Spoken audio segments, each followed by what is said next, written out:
So, Alex, back in September, we talked with Mark Shapiro, and it was a massive day. I have to say, it was funny, too, because he came in hot. He came in buzzing. And, understandably, he had been at the New York Stock Exchange that day, ringing the bell for TKO, a brand new company. So WWE and UFC coming together. These are two of the biggest brands in sports and entertainment. And I think that's a notable element here because not only is he the president of TKO, he's the president of Endeavor.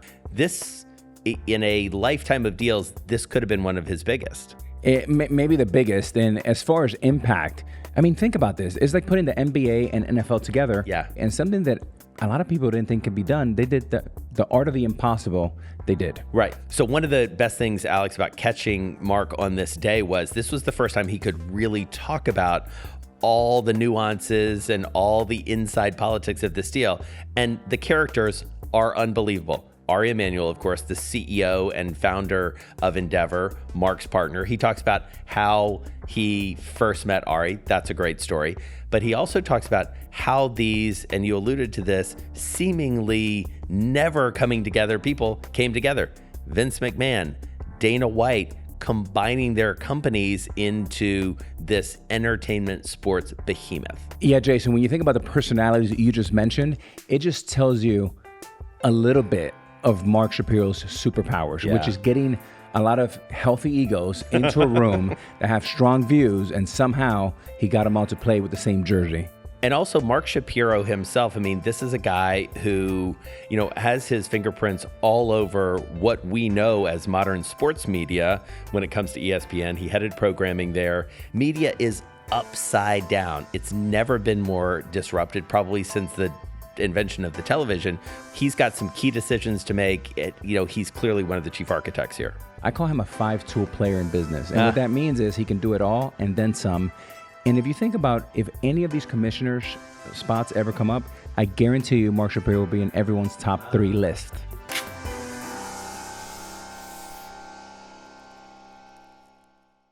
Since we talked with Mark Shapiro, the private equity firm Silver Lake revealed plans to take Endeavor private for $13 billion. Additionally, a former employee sued WWE and Vince McMahon, alleging abuse, sexual trafficking, sexual assault, and negligence. McMahon, who has since resigned from WWE and TKO, denied the allegations. In a statement, TKO said the matter predates its executive team's tenure at the company, that it takes the lawsuit's, quote, horrific allegations very seriously, end quote, and is addressing the matter internally. All right, Mark Shapiro, huge day. You're here with us. How are you feeling right now? What does it feel like to close this deal? Blur. It's just a blur. I mean, it's, a long journey to get here. But in the space of, 2.5 years, we've launched 2 public companies, rang the bell twice at the New York Stock Exchange. Usually you don't do that even once in your life, let alone in this short span. So you'd like to take a little time to smell the roses and enjoy it. All right, so take us back on this deal. Like, I think we can agree the audacity of this deal, because I think it's fair to say, like, this was a marriage that, like, made sense, but the question was, could you pull it off? That's right. Tell us, take us back. I think there's two seminal moments. A couple of years ago, we drove to Stanford, the old WWE offices. Nick Khan had just started, and Ari mostly did the talking. And we basically told Vince why we thought we should come together. Whatever that was going to be, that wasn't necessarily a separate public company at the time. Maybe it was just an acquisition of WWE, but everything was on the table. So Ari makes a lot of the pitch. I think he's excited about it. I'm not sure everything comes out as cleanly as he wants it to come out. And we leave there and Vince has zero interest. That was it. How long was the meeting? The meeting was about an hour, and it was 48 minutes of us talking and explaining why this marriage made sense. And that was it. It was over. Now, fast forward to somewhere in the last year, we go out to dinner at the Mark Hotel restaurant. We make the pitch again in a more casual social setting. Is it a private room, Mark? Private room. Okay. Expensive private room. By the way. Good. Worth it. Yeah, exactly. Ari and I didn't eat much. We were doing all the talking. Well, Ari never eats much, but we'll get to that later. That's a disaster. Yep. But the energy's still there, so you're good. I thought we have a very good display, a very good presentation, all off the cuff. I mean, it's planned what we're going to talk about, but we're shuffling papers or anything. But can we get to a deal? And, everybody's excited, and Stephanie asked some great questions. Nick asked some great questions. Vince says nothing. We leave the meeting. Now, all of a sudden, now a couple weeks later, maybe it's a month later, I got my dates wrong here somewhere. And now Rain's been hired, the merchant bank, to put it up for sale, which brings me to seminal moment number 2, which is our meeting at Rain when I know we're getting this. Right. So a lot of due diligence, a lot of back and forth, a lot of questions, a lot of papers, numbers, analysis, strategic analysis, etc. You name it, it's all there. We go to Rain and we basically tell the Endeavor story about the Endeavor flywheel, what we did for UFC. Remember, we bought this, call it $4+ billion, but it was making 160, 170 million. And now you're talking about a division doing $600-700 million. I mean, 3X in the space of, how many years here? You wrote the playbook, basically. You got it. Now, again, you're back here. We're with Rain. We're going through the story, media rights, what we can do in analytics, social content, sponsorship and global partnerships, product licensing with IMG, what we can do there, expanding international, direct to consumer. I walked out of that meeting, we're getting Mark, it. was there a moment, something you or Ari said that Vince said, Mostly events. Remember, IMG owns, produces, stages, licenses 800 events a year, from food to fashion to art to golf, tennis. I mean, all over the globe, there's something going on. And when we took him through how we monetize those events, no dissimilar, by the way, to a wrestling match or a weekend or WrestleMania, and how you turn on those different levers. This isn't just about media rights and sponsorship. I mean, that's negotiations, that's relationships. It's what you do on the other levels of monetization that really sets you apart as a unicorn. It's just really, it was mostly about how WME comes into play with talent, IP, music artists, how we use our dynamic ticket pricing company, which is called QQ, that we acquired, to get a higher number on the ticket price, the yield, how we package that with experiences. So on the UFC note, what's Dana saying about this? And how much do you bring him into the tent? Because this is going to dramatically affect his life. That's right. Dana's the greatest partner ever. I mean, he's just a killer. He is. I mean, he just gets it done. I remember being at ESPN. I'll remind you, I wouldn't put the UFC on the air. I was one of those guys that was like, oh, too dangerous, too much this, too much blood on the mat. We're not ready for it. Plus, who's my boss? Mickey Mouse, right? There was no way ESPN was going to be comfortable with me putting on UFC. But I also had an issue with it. And now look at it. It's mainstream. It's a major, right? We're monetizing it everywhere. Champions are household names. We went to Dana saying, we think 1 + 1 = 5. Are you on board for this? And Dana said, listen, early on, there was no bigger guy in my face than Vince McMahon. Yeah. As I was trying to build this. He was at every corner stopping me, obstacle, roadblock. But I've been to WrestleMania and he's been to my fights. And you know what? If you guys tell me this is going to be all that when we put them together, count me in. I trust you guys. All right. Can we talk about Ari?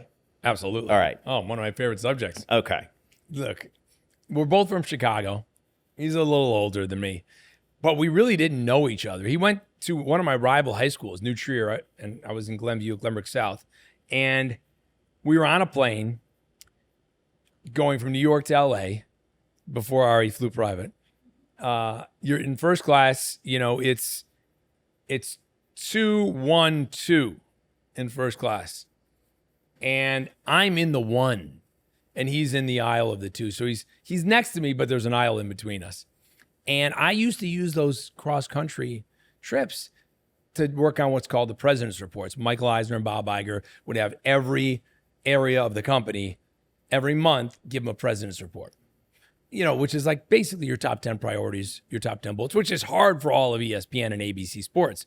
But I used it as a real communications tool for the overall company. You want to know what's going on at the company? You want to know the focus? You want to know the priorities? Read the President's Report. And so that's what I would do. And I'd spend those whole 5.5 hours. And I type like this. I'm fast, by the way. Very fast. So it doesn't matter. And I don't make a lot of mistakes. Still going like that. I peck. The entire time, it's like 5 hours. It's dark now. And somewhere like 45 minutes or an hour from landing,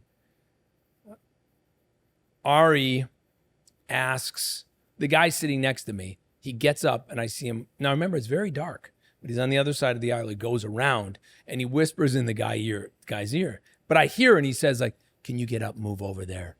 Oh my God. Okay. And the guy says, excuse me? And all of a sudden he backs up all Ari Goldish and says, what don't you understand? Get the fuck up, get over and move into my seat so I can sit there. Okay? First of all, be arrested these days, right? Yeah. But also the guy actually does it. Instead of saying strange. like flight attendant ringing your call button, the guy gets up, Ari sits down, crosses his leg, turns to me and goes, what the are you doing? And that's how we met. Wow. That's how we met. And that's a fast friendship. Oh, we're both from Chicago. We know a lot of the same people. They have the same likes. Cubs, Bears, sports. I was going to say, you're both Cubs fans. Storytelling, 2016. right? Similar personalities. And so we got off to a fast start. Mark, going back a little bit to TKO, you have a company, 2 companies now inside of TKO. They're both juggernauts on their own. One of the things that's really interesting about when you combine UFC and WWE, by the way, I was a massive WWE fan with, going back to the Hulk Hogan days and all Macho Camacho on Randy, man, all that. My question to you is, over 1 billion fans, right, combined, I actually think you guys in the early days of how do you serve that consumer 24/7, 365, there's so much upside. That's right. So we know we're still building a lot here domestically, but yet there's a lot of international growth for the WWE. And using IMG and the Endeavor platform as the underpinning to get it out there, to make deals that get you into new territories all the time in good programming windows on the platforms that matter, absolutely key to that growth. Could you ever see integrating both into one mega event? One event? I still remember WrestleMania, which is, That's right. when Hulk Hogan took the Giant. And I see it potentially as a one event, potentially. Although they're 2 different audiences. WWE is middle America. It's, the show's coming to town, a lot of kids, and it's a slice of Americana. UFC has an international flavor, right? It's college age and up. It's a big betting sport also. It's gender neutral because we have a lot of female champions. Ronda Rousey is one of the biggest stars ever to come out of the UFC. And ultimately, Brazil, South America. I mean, it's a monster. Canada, Australia. These are good places to be. So I think that there's an opportunity to bring them out together. There's an opportunity to event, and maybe there's an opportunity to launch a channel with them together. The Yankees model, yes, network, exactly. Right. We at the UFC have done our own proprietary. So we've got a strong sub base that we sell direct to consumer. That could flip-flop. That could merge. I think it's all up in the air right now. At the same time, not all the answers are here. We're going to have to wait till some things play out here. Yeah. And fortunately, we have time because the WWE deals are not up until October. So let's talk media because, a little something about that. That's where you started your career. Like, right. Literally as a production assistant, if we have that right. Like, we don't need to go all the way back. Let's actually start here. You said it very well. The media space is upside down, disrupted, all sorts of a mess. How do you describe it right now? And how do you, not just survive, but thrive in a world that looks like this? I think when Charter, first of all, yes, I've been in the media space for a long time. Let's remember, I was in the chair when Chrissy Everett turned the table on Jim Rome. Wow. I was producing that show. No way. Just for the record. So I'm dating myself back to 93, but that was my literally first gig in the producer chair. Right. Wow. And so I was there for the beginning of ESPN2 when they didn't even know it was going to work, let alone how many channels there are now, which of course led to this big fight with Charter. I think when Iger talked about the new deal with Charter, he hit it on the head, which is, first of all, we want to be there for the sports fan. That's what matters most. The consumer, options, choices. But you have to toggle it right now. You still have, everyone loves to beat up linear. I get it. The cord's being cut, et cetera, et cetera. Last time I checked, it's still in 65 million homes. That's a lot of money. That's a lot of eyeballs. That's a lot of traction. Viewership's going up. You saw the numbers on the ratings on the NFL and college football for week 1 of the 23-24 season. I mean, through the roof. Sports works. Live events work. It's glue. It's sticky. It's traction. It's high engagement. It's rooting interest. It's rivalries. It's young. It's sports betting as part of the ecosystem, so they're multitasking. Like, it's a winner. That's where you want to be. And right now, no matter where you are, Stranger Things or sports, you have to have enough content to fill the linear pipes while they're still there, while you can still mine them and monetize them. But at the same time, have enough premium content, and it must be premium, in order to get the pickup on streaming that most of these companies are looking for. And that's why UFC's been so strong for ESPN Plus. And I don't say that in a arrogant way. I love ESPN Plus. I love their library. I love a lot of the soccer and some of the other properties they play, but they sold it to us as you're going to be the anchor tenant. If you're willing to put the UFC, where, keep in mind, they were in less than 10 million homes. We were getting more out of being pay-per-view with DirecTV than going through there. But if you're willing to make that sacrifice, we will market you and cover you so strong that you'll grow, and then as we grow, it's a win-win. And that's exactly what's happened. But you have to be willing to put your premium content. Not like NHL regular season. Do you think a lot of people are tuning in to see the Columbus, whatever, NHL team play a regular season game on ESPN Plus? No, maybe in Columbus, maybe. It's playoffs they are, but regular season's different. There's just a lot of volume and tonnage. That's not a slam on the NHL. There's no urgency. If you take your premium and you put it there, the audience will follow. And we were willing to do that. But let me tell you, it was a gamble. And when we started, when we made that deal, keep going back to that word, right? Sponsors were not happy. Like, where are the ratings? Well, ESPN Plus they're not doing ratings. Well, we can't pay you what we committed to because we don't even know who's seeing your product. We signed up to be a sponsor when you were on Fox broadcast, and now you're buried on ESPN Plus, where you got to pay a ransom to have a subscription. We want a rebate, and we had to manage all those sponsors. And so, as someone who's going to have to, going back to a deal, negotiate for media rights over the next few years, and now in even larger fashion, how do you approach that deal making in an environment that is so uncertain? You don't know what buyers are going to be. ESPN is, I think it's fair to say, diminished at this point. Who knows what its future is? Still the best brand in sports, though. Right. So what do you do? Like, how do you approach that? How do you sort of marshal the forces inside your shop to take on a landscape that is dramatically different? Well, let's start with the fact that the street, all they care about is the price. Yeah. So you're balancing that as a public company. You're balancing that with what's best for your brand, what's best for your product, what's your neighborhood look like, what other properties are around you, are on your channel, your platform, what's the long-term commitment from the company, right? For how many months were we hearing, oh, ESPN's going to be sold off, ESPN's going to be spun off under Bob Chapek, oh, maybe Iger will do it, maybe he won't do it. So you have to think about all of that and then how it changes. But obviously, if you're the NBA or the UFC, you want the best partner, you want the best marketing partner, but you're looking to monetize your rights, and we're no different. I want to talk a little bit about you and your career. Sometimes we have a lot of young listeners, entrepreneurs, viewers as well. I didn't go to college. You went to University of Iowa, right? You have a gazillion Ivy Leaguers that work for you. But you started, and I think our viewers would really like to hear this, you started as a production assistant at ESPN. In a few years, you're running the whole content. How do you do that? Why do you do that? What advice can you give to our young listeners? Wow, it's obviously there's some luck involved there, and I'm not saying that to be humble. You can't script that.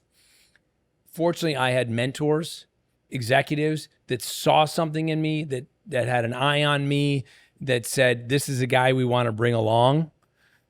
And when I delivered, they rewarded me. That's rare. And if you're not at a company where the executives, the leaders, the managers are investing in their people like that, succession, planning for the future, trying to identify the future stars of tomorrow, investing in them, and then bringing them up the ranks, nurturing them, you should get out of there. I mean, that's just the bottom line. So I had some success with the Sports Century project, which was the precursor to 30 for 30. It won a Emmy. It won a Peabody, our first Peabody ever at the company.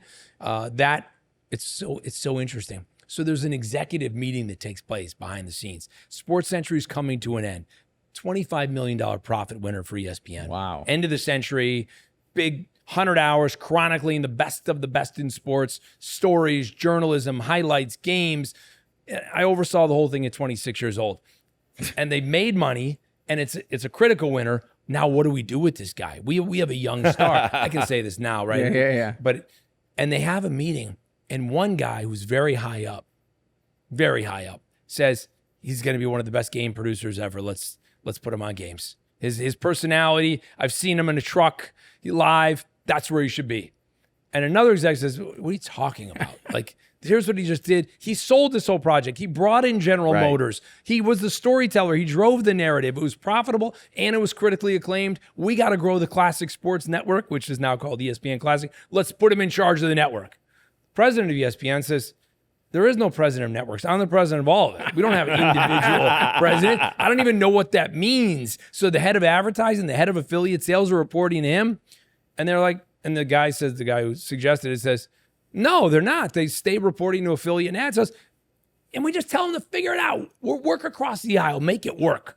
Let's just go for that. And the guy says, I'm telling you, he could produce Monday Night Football for us one day if we ever get that. And the guy turns to him. I got this whole story from George Bodenheimer and Steve Bornstein, who were running ESPN. And he goes, you're going to stick this kid in Boise, Idaho doing the C game when he could be running a network? And we could be building him as a future executive, because as a game producer, you're not starting on an A level. You're going to go to Boise. I'm going back to Iowa City here. Minor leagues. And so George and Steve listened to the old man that wanted me, and they put me in charge of Classic Sports Network. We were in 24 million homes. By hook or by crook, I worked with the different groups and the different teams without trying to be threatening. I learned, I fell on my face. I had to submerge my ego, you name it. I mean, I didn't have they weren't direct reports. I was across the aisle, but we sold the story, and quickly we were in 70 million homes. And now it's a success, and that set me up for the rest of the planet, ESPN. And so what happens from there? What does that set you up to do? Yeah. So ESPN was really in a challenge time vis-a-vis ratings. Now, keep in mind, and you've seen this week with Charter, ESPN's getting anywhere from $8 to $10 a sub on your cable bill. Right. That's how much it's thrown off. ESPN makes their whole business. Yes, there's the ad stream, but their whole business is the affiliate revenue stream. That's the big money. You got to keep that going. And there were a lot of cries at that time from the MSOs. We can't do this anymore. ESPN has to go a la carte. How funny is that? Because that's what streaming is. It's a la carte. They have to go a la carte, and they were trying to get Washington to dictate it. And Disney spent a lot of money on lobbyists and to help them fight that off, because ESPN and Disney were scared. If we go a la carte, we're not going to have 80 to 100 million homes. How many people are going to sign up? By the way, history repeating itself. Yeah. It's exactly what they are right now. How many people will sign up when ESPN actually goes direct to consumer? Right? It's $29.99 or $39.99. And Mark, just for our viewers, just to catch them up, you have over 100 million subscribers. That's right. And about $850, right? That's $850 million per month. The ultimate cash cow. That's right. At that time, they were about 93 million. I mean, and maybe they were at $6 then, but it doesn't matter. Yeah. That's hundreds and hundreds of millions. It's the train that drives. You think you're getting ESPN2 for 50 cents a sub? You're not without ESPN. Right. You think you're getting ABC. You think you're getting ABC Family, which is now Freeform, Disney Junior. It's all on the backs of ESPN. So it drives the truck and the engine for everybody. That's the business model. It's absolutely brilliant. And by the way, they're so good they can do that. You can't afford not to have ESPN. They don't want to go a la carte, but the ratings are in the tank. They had lost NASCAR, and their ratings were going down. So the president says, we got to do something bold. We got to make a change here. We need original thinking. We need original programming. We need new leadership. And they turned to me to say, we want to bring you in to run all the programming. And how old are you at this point? I was 31. Wow. And I remember they took me out for a walk in Central Park kind of like the father-son, Yeah. right? Father, his arm around me, got an arm, because basically they were going to pay me nothing, okay? And I had no leverage, of course, and it was be like, dude, this is a gift. Like, no one does this. And they put me in charge of programming.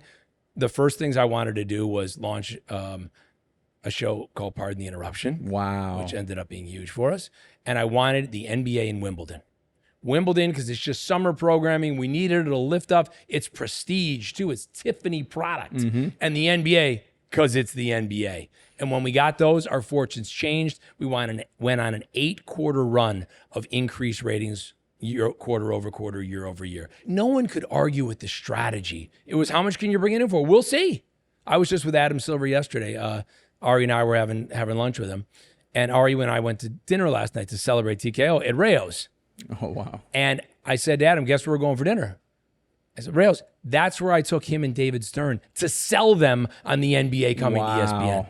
I'll never forget that. I'm sitting, we don't have a package for you. We're on Turner and NBC.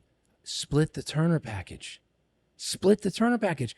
Whatever scraps you got for us, we'll take it. Or if you want to move the finals from NBC to ABC, we'll do that. That's where that whole thing got hatched. And so when you brought that back to the bean counters, well, the NBA, all that tonnage, high quality tonnage, right? Kobe, Shaq, big players, big personalities, and what that would mean for SportsCenter and other properties we're trying to get.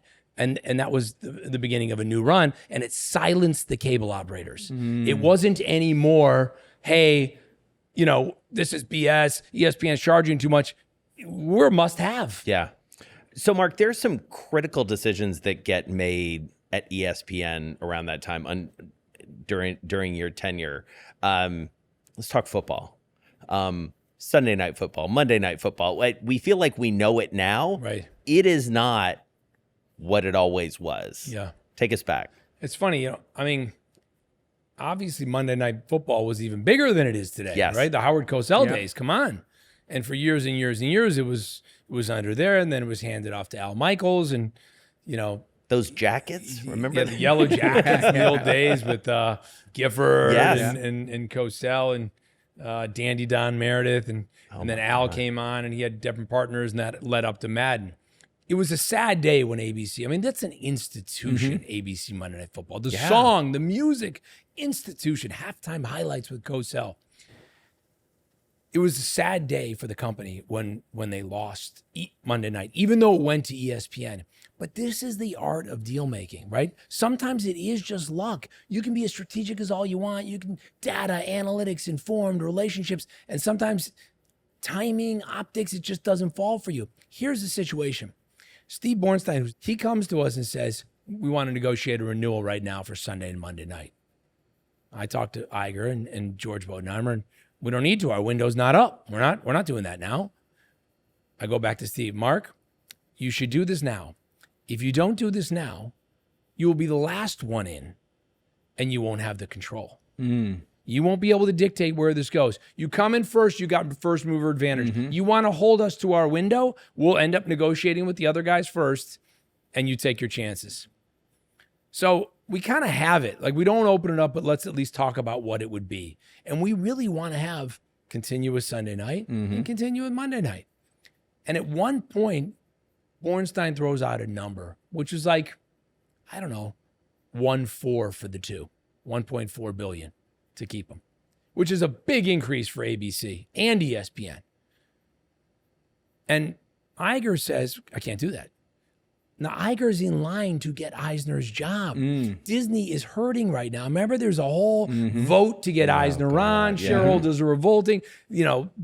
Eisner, who was the fair-haired prince for so long, could do nothing wrong. Disney's in trouble. Iger potentially is going to succeed him, but they're going to look outside. How much is Iger to blame for what's going wrong with Eisner? So he's got a lot of optics and politics at play. And I don't think it's in his best interest to go to the board and say, I want to open early. Here's the kind of increase, which is unprecedented. Right. Now it looks like peanuts, right? And so he says no. To which I was like, we may not get another swing. This is not a bad deal for the combo. Can't do it. Oof. And we turn it down. Well, what happens? They go renew their deal with Fox, and we end up losing Monday Night Football, yes, it moved to ESPN, and that was like our saving grace. At least we got it for ESPN, which is the cash cow. But we lost it for ABC, and we end up paying $1.1 billion just for Monday night. So for a few hundred more million, a year earlier, we would have had both, and we would have been able to dictate the path, the nights, the network, whatever. Instead, we're left with one on Monday night for $1.1 billion, which is ridiculous. And remember, it would have been 1.4 for the two of them. Yeah. Right? Okay. And with no schedule or anything. I mean, they give us the worst schedule because we were cable. Right. So now, by the way, Bob went on to be one of the best deal makers of our time in business. Pixar, Marvel, Star Wars, Lucas, the list goes on, right? It's extraordinary what he's built at Disney. But for different factors at that time, he couldn't endorse that deal. And Mark, you're so young at this age. What makes you think that $1.4 billion is a good deal or a fair deal for the whole Disney family? I'm living and breathing sports media rights every day in my job. He's not, to be fair. It doesn't matter how much older he is or wise or aged. I'm in it. I know this thing's going to move. I also know it's the NFL, and I know Dick Ebersol is dying to get back into football and would love nothing more than to stuff it to Disney, considering Disney stole the NBA from him. So it's a checkerboard game, right? This is chess. I know this is going to happen. Whether he couldn't move it or he didn't want to back me or he didn't believe in the now, whatever it was, it's ultimately a tough play, and you kind of live and die by that. And that was the beginning of the end of ABC Sports, as you remember the wide world of sports and ABC. So, Mark, you mentioned Bob Iger. Jason and I are both big fans of Iger. Icon, obviously. Absolutely. Can you share with us maybe one or two lessons that you learned? Because you had a front row seat to his management. Yes. What an opportunity. Yes. And there were some other turns there that could have happened, and I'll explain that. Here's just, as I saw Iger. First of all, central casting, guys. We all know, even today. He's just like invented to be Mr. CEO. Looks the part, charismatic, very convincing, very persuasive, very charming, very bright, surrounds himself with good people, takes chances, sports, entertainment, personalities, relationships. Honestly, he's the model CEO, right? And he came up through sports, similar to me. He came up through the ABC sports ranks, and he moved around in TV and film, and he has the package. And I remember telling him I wanted to do scripted programming at ESPN. Like, what do you mean? We do live events, we do studio shows, news and information. We want to go original programming, game shows, docs, films, scripted. What do you mean scripted? Like, ultimately, that was Playmakers, right? That was the series. He backed that play. And not only did he back it, he looked at every script. We're talking about the COO of Disney. Wow. I turned in every script to him, and he gave script notes for every episode. It was a massive hit, by the way. Playmakers was the third highest rated show on ESPN after Sunday Night Football and Saturday Night College Football. It was a monster. It was all anyone ever talked about. It won the AFI award. It was incredible. And Bob was totally hands-on, his fingerprints all over. So there was no job too small. So I tell you, when everybody talks about, you're too hands-on or too granular or too in the weeds, who's to say that? Right. Who says that? Bob Iger gets up at 3 a.m. practically. He's working out by 4. He's in the office by 5. Maybe I got it wrong by an hour. But trust me, he's on and I'm close. Yeah. And anytime I would send him an email or a call, it's an instant. Are you just sitting by your desk waiting? That's who he is. He's on it. He leads by example. He inspires people. You want to get behind him. Mm-hmm. And that's the takeaway. And that's one thing about leadership and doing deals and running companies. Like, you can be a great boss but do people really want to work for you? Are they inspired? There's a difference. Are they inspired by you? Yeah, they might listen to you. Maybe it's out of fear. Maybe they perform. But will they really follow you into battle? That loyalty, do they have your back? Do they believe in you? And having that gift to inspire people, that's not something you can teach in Harvard Business School. So when you think about media rights across, especially the major sports, and you have talked about the NBA, the NFL, MLB, like, how do you parse out the value of rights going forward? Because these are sports that are on different trajectories at this point. It is about, especially today with streaming. Let's just take ESPN, for example, right? I'm not picking on them, but they're the best. when they go direct to consumer, when they flip the switch, they're going to be basically taking the linear feed of ESPN as you know it, which will still exist because it'll probably keep going, but they're going to put it on streaming. So now you can stream the channel, not ESPN Plus, which is SVOD, the actual channel. And maybe they'll have stuff there that isn't on the linear feed. We'll see, or tiers or whatever it might be. In order to make that work, the money they're going to be foregoing from losing subs and ad revenue on the linear, they're going to have to charge a hefty price. That's what this is all about. That's the models that are running. What do we have to charge for ESPN as a standalone channel on streaming? And there's a lot of articles out there, and there's a lot of rumor and gossip and speculation. Is it $29.99? Is it $39.99? How many people will actually pay $39.99 for a month? Is it 10 million, 20 million, 30 million? In order to make, right, to balance it out. The only way you're going to get there, whatever the price is premium content. The only way. You have to be so disciplined that, you know what? We're not going to carry that secondary sport. We're not going to carry that tertiary sport. We're not going to carry that studio show that may be good, but it doesn't deliver. We have to stick with the tried and true. What's going to bring people to the table? And NBA is one of them. If I'm going to get my games and my playoffs on that channel, if I'm going to get NHL playoffs on that channel, if I'm going to get NFL on that channel, if I'm going to get UFC, or dare I say WWE, First Take, Pardon the Interruption, take the stuff that really matters and invest in that, and you have to just cut the rest. And that's hard to do, and that affects a lot of lives and livelihoods, but that's the only way you're going to get that number. So premium content wins. And one of the reasons we feel so strong about UFC and WWE, and I'm not saying this to be self-serving, this works for a lot of other sports, is because we're the full calendar. So if you can get premium content that goes 8 months, 10 months, let alone us, 12 months a year, scheduling flexibility, nights, hours, 2 hours, 3 hours, library programming, that makes you invaluable. This has been incredible. We could talk to you for 3 hours, 4 hours? Forever. Thank you so much. We really enjoyed it. I'm not sure where it starts or stops because I just enjoy talking to you guys, and you're titans of business yourself, so I appreciate the time. Thank you, Mark. That was awesome.